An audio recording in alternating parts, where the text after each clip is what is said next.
Nah, mengapa sih kita harus mencintai Allah?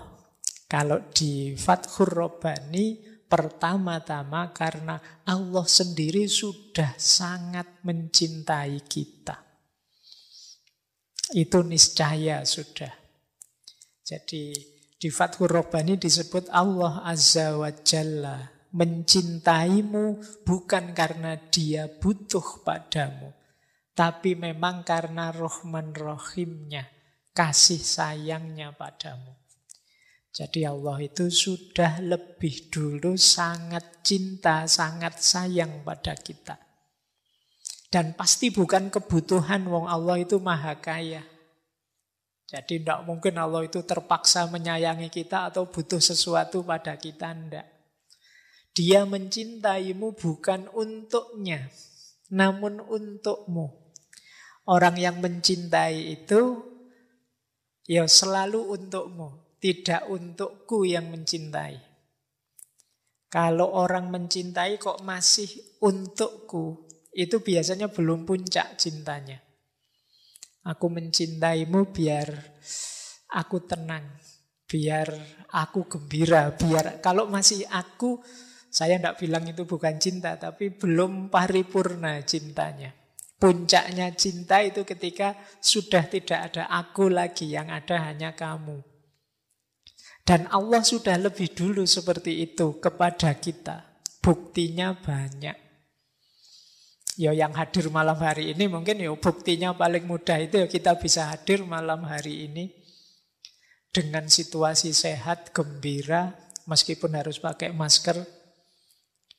Ini kan sesuatu yang menunjukkan bahwa Allah masih mengizinkan kita, masih meridhoi kita. Nah, ini bukti cintanya Allah pada kita. Jadi, mengapa sih kita harus mencintai Allah itu? Ya karena pertama-tama Allah sudah sangat mencintai kita.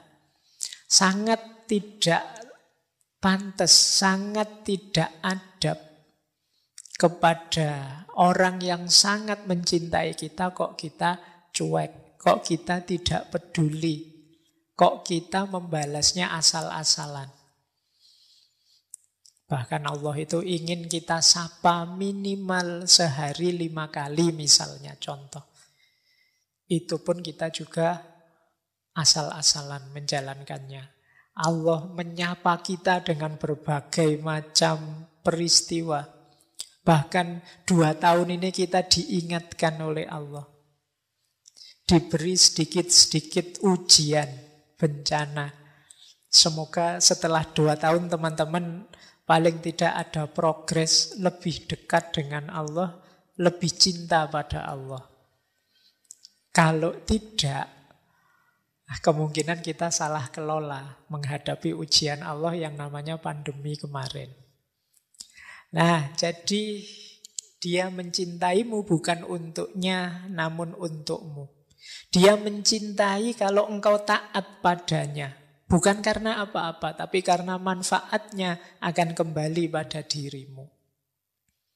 Jadi apapun yang diperintahkan oleh Allah, nanti kembalinya pasti pada kita. Karena itu hendaklah engkau segera menghadap pada yang mencintaimu. Ini hati-hati ya memaknai segera menghadap. Wah, berarti saya harus menghadap berangkat ke rahmatullah ini Pak. Tidak begitu maksudnya. Jadi maksudnya apa? Yuk hidupmu itu mungkin kemarin-kemarin madepnya kemana-mana.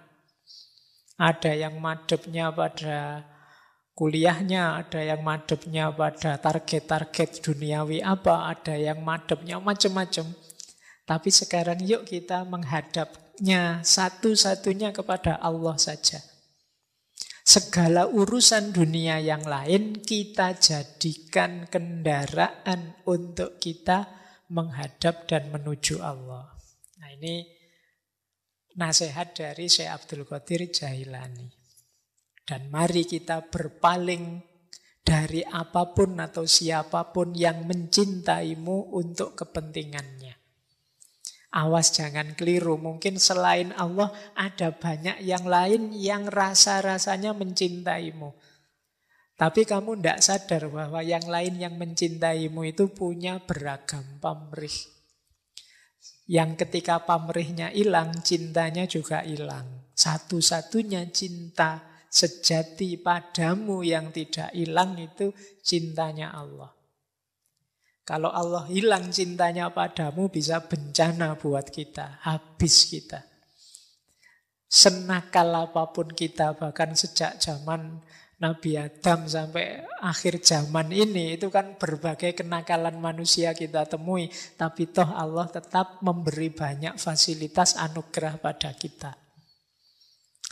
Maka dari paragraf yang pertama ini, paling tidak Syekh Abdul Qadir Jailani menyadarkan kita bahwa yuk, mari kita berusaha mencintai Allah karena sesungguhnya Allah sudah lebih dulu sangat cinta pada kita. Oke, ini untuk menyadarkan kita pertama-tama ya, biar tidak terpaksa mencintainya. Karena tidak mungkin orang kok mencintai dengan terpaksa. Orang itu pura-pura taat bisa, tapi pura-pura cinta tidak bisa.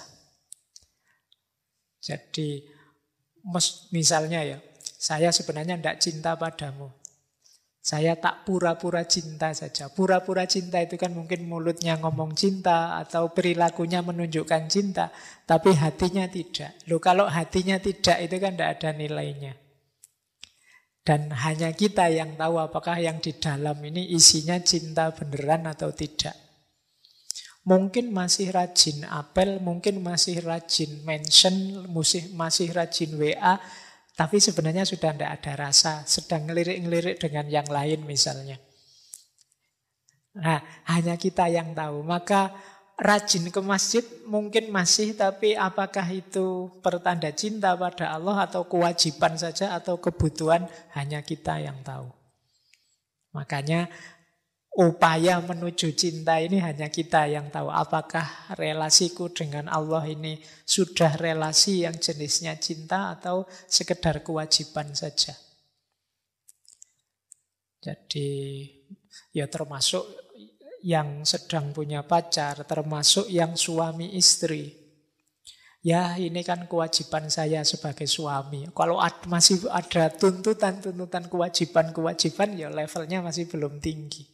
Atau ya ini kebutuhan saya Pak, nanti kalau istri saya mogok ndak masak aku ya susah. Levelnya masih kebutuhan, masih belum yang tertinggi. Kalau yang tertinggi itu ya segalanya demi dia.